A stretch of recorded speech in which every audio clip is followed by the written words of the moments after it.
Oui, Stéphane Corr avec nous. Bonjour Stéphane. Bonjour Alexis. Vos papiers, s'il vous plaît. Nous parlons de données biométriques aujourd'hui. Une définition, s'il vous plaît. Alors, j'ai donné la définition wikipédienne. Une donnée biométrique est une caractéristique physique ou biologique qui permet d'identifier une personne par exemple, son ADN, ses empreintes digitales, la reconnaissance faciale, l'iris, le système veineux et aussi l'empreinte vocale. Utilisation du quotidien, j'imagine que ça procure plus de sécurité pour bloquer nos téléphones portables. Comme ça, il n'y a que nous qui avons accès. Oui, alors pour les différents périphériques qu'on peut protéger par ce moyen, ça améliore la sécurité parce qu'on n'a pas besoin de rentrer un code qui serait visible par tout un chacun autour de nous tout le temps. La date de naissance. Ouais, par exemple, ou un code trop simple. Et puis d'un autre côté, c'est pas une protection absolue. Par exemple, si on utilise l'empreinte digitale pour verrouiller un téléphone, une photo haute résolution d'1 pouce permettrait de quelque part créer un duplicata de cette empreinte qui pourrait être utilisé pour déverrouiller un téléphone. La reconnaissance faciale n'est pas absolue. Il y a quand même des cas où des détenteurs de différentes marques, que ce soit Android ou iPhone,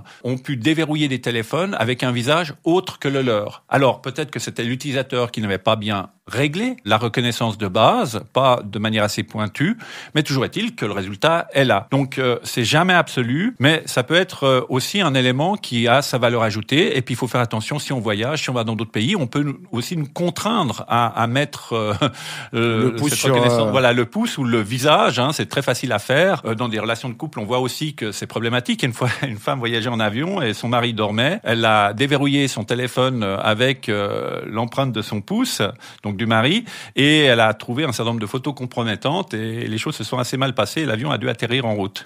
Alors ces données biométriques, où elles vont? Alors certaines restent sur notre téléphone portable, en ce qui concerne notre pouce pour le débloquer, mais les autres? Alors bon, pour celles qui restent, elles sont mises dans un coffre-fort à l'intérieur de notre téléphone portable et il s'agit pas non plus d'une reproduction de l'empreinte digitale ou du visage. C'est une série de points qui est gardée, ce qu'on appelle une minutie, et il y a une formule mathématique qui est associée à ces séries de points qui fait qu'on la reconnaît par rapport à l'aspect unique d'un système d'empreinte. Et tout ça est stocké de manière bien sûr sécurisée, chiffrée dans notre téléphone.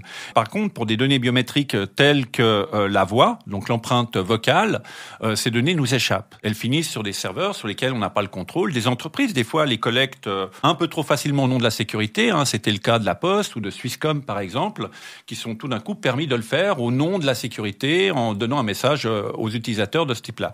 Mais derrière, quelle est la garantie des fois que les données soient effacées, qu'elles ne soient pas transmises à des autorités, alors que ces données-là, aujourd'hui, la voix est quelque chose de plus en plus utilisé, donc elles nous permettent de plus en plus de nous identifier. Et en ce qui concerne une autre donnée biométrique sensible, l'ADN, on aura l'occasion avec vous, Stéphane, de revenir dessus. Juste pour finir, est-ce que c'est comme dans les films, est-ce que c'est possible maintenant depuis un satellite de nous identifier parmi les milliards d'humains sur la planète? Alors toutes les technologies d'identification, comme par exemple le GPS, s'améliorent. Et les satellites aussi améliorent la qualité de l'image qu'ils arrivent à saisir. Sur 1 mètre carré, c'est possible. Donc quand on combine un certain nombre de ces données et puis les données qu'on produit nous-mêmes, la traçabilité de l'individu est de plus en plus une réalité, alors qu'avant elle était plutôt projetée comme une fiction. Stéphane, merci beaucoup. Merci.